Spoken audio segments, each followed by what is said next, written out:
গ্রামের মানুষ কে কি করলো, কে কি খাইলো, এটা নিয়েই পড়ে থাকে। এই যে স্যার ফাইলটা। তা আলমগীর ভাই, আজকে তো আপনার অফিসের শেষ দিন। জি স্যার। তা কি করবেন চিন্তা ভাবনা করছেন? আমার তো স্যার ওই আগে থেকে একটাই চিন্তা ভাবনা, গ্রামের ছেলে গ্রামে ফিরে যাব, গ্রামের সহজ সরল মানুষদের সাথে মিশবো, হাঁস মুরগির চাষ করব, গ্রামে মাটির গন্ধ নিব, এই আর কি স্যার। তা আলমগীর ভাই, আপনার কথাগুলো শুনে খুবই ভালো লাগলো। তো বেস্ট অফ লাক, আপনার জন্য শুভকামনা রইলো। ভালো থাকবেন। ঠিক আছে, দোয়া করবেন স্যার। ঠিক আছে, আসসালামু আলাইকুম। ওয়ালাইকুম আসসালাম। গ্রামের পরিবেশ কত সুন্দর, চারিদিকে ফাঁকা খোলা মাঠ, কত সুন্দর, তাই না বাবা? আর আলমগীর ভাই, হঠাৎ করে তুমি গ্রামে? হ ভাই, চাকরি রিটায়ার্ড করছি তো, এজন্য চিন্তা করলাম এখন তো গ্রামেই থাকবো। ও, এখন থেকে গ্রামেই থাকবা? হ্যাঁ। যাক, ভালোই হইলো। তাই এটা কিরা? কে? এটা আমার ছেলে। ও, ওই যে ওই পলক ছেলেটা? যাক, মাশাআল্লাহ, ছেলেটা তো দেখতে শুনতে মাশাআল্লাহ ভালোই হয়েছে।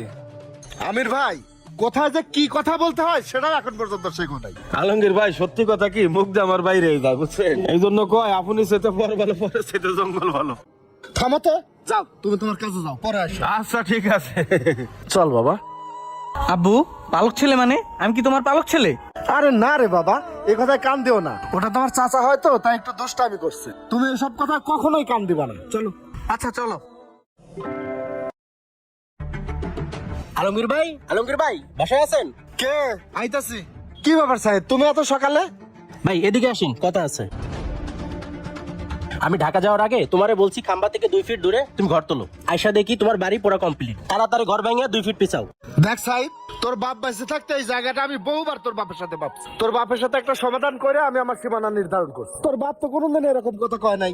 তোর বাপ মরে গেছে আর এখন তুই বড় বড় কথা কইতাছিস। আমার বাপ বাইসে থাকতে কি বলছে না বলছে ওইটা আমার দেখার বিষয় না। তুমি এখন 2 ফিট ঘর পিছাবা, আর তুমি যদি ঘর না ভাঙো আমি ঘর ভেঙে পিছা দিতেছি। এই সাইফ, এই কি হয়েছে? তো চিল্লাচিল্লি কিসের? আরে ভাই কইন না, মাপঝোক কিছু নাই, আমার জায়গার উপর বাড়ি করে এসে বসে রইছে। শোন, এই জমি নিয়ে আর চিল্লাচিল্লি করিস না। লাগে প্রয়োজনে আমি না মাপ দিমু, তখন যা করো করিস। এখন যা। দেখো ভাই, এটা ঢাকার শহর না, এটা গ্রাম। এখানে থাকতে গেলে হিসাব নিকাশ করে থাকতে হবে। তুমি এখানে বাড়ি করে কি করে রাতে ঘুমাও সেটা আমি দেখে নেবো, বুঝো নাই? আচ্ছা, তুই এখন যা। আলমগীর ভাই, এই জায়গা নিয়ে আর চিল্লাচিল্লি করেন না, পরেরটা পরে দেব না। যান, এখন ঘরে যান। ঠিক আছে ভাই। যান। না, গ্রামে আসলাম শান্তি থাকার জন্য, এখন থেকে গ্রামে অশান্তিই বেশি। কি রে, আমাকে পুকুরে মাছ সব মরে গেছে।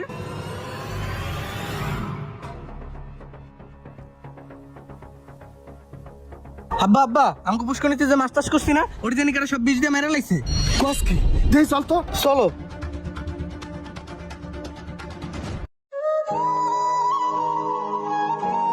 এই আলমগীর ভাই, এই দাঁড়ান দাঁড়ান। কি হয়েছে আলমগীর ভাই? ব্যাগটা গুছিয়ে কই যাইতেছেন? আর শুনলাম বাড়ি নাকি বিক্রি করে দিয়েছেন?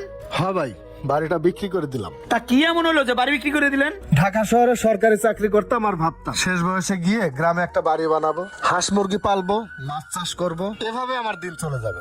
কিন্তু তার হলো না ভাই। এই যে পুকুরে 2 লাখ টাকা খরচ করে মাছ ছাড়ছিলাম ভাই, শত্রুতা করে বিষ দিয়ে আমার সব মাছ মারি শেষ করে দিছে ভাই। আজকে যদি শহরের মানুষ হইতো ভাই, এই মাছটা মারার আগে 10 বার ভাবতো ভাই। ভাই, আপনারা বলেন গ্রামের মানুষ সহজ সরল, এটা আপনাদের ভুল ধারণা। গ্রামের মানুষ শহরের মানুষকে 100 বার কিনতে পারে, 100 বার বেচতে পারে। গ্রামের মানুষ কে কি করলো, কে কি খাইলো, এটা নিয়েই পড়ে থাকে। শহরের মানুষের এগুলো দেখার মতো কারো সময় নেই। গ্রামের চেয়ে শহরের মানুষ অনেক। আরে আলমগীর ভাই, তুমি বলে বাড়ি ঘর সব বিক্রি করে ঢাকা শহরে চলে যাইতেছো? থামো মিয়া, প্রথম সর্বনাশটা তো তুমিই করছো। যখন প্রথম এই গ্রামে পা দেই, তখন তুমি আমার এই ছেলের কানে কুমন্ত্র ঢুকাই দিছো। তুমি এমন বিষ ওর কানে ঢুকাইছো, তারপর থেকে ছেলেটা আমার প্রতি রাতে কান্দে, ওর বাবার অভাব ফিল করে। তোমরা থাকো, তোমাদের এই গ্রামের রাজনীতি বোঝা অনেক দায়। তোমরা তো আমাদের গ্রাম নিয়ে থাকো, আমাদের শহরই ভালো, আমরা শহরেই চলে যাবো। চল বাবা, থাকেন ভাই। ভিডিওটি কেমন লাগলো অবশ্যই কমেন্ট করে জানাবেন। আর ভিডিওটি ভালো লাগলে বেশি বেশি শেয়ার করে সবাইকে দেখার সুযোগ করে দিন। তো সবাই ভালো থাকবেন। আসসালামু আলাইকুম।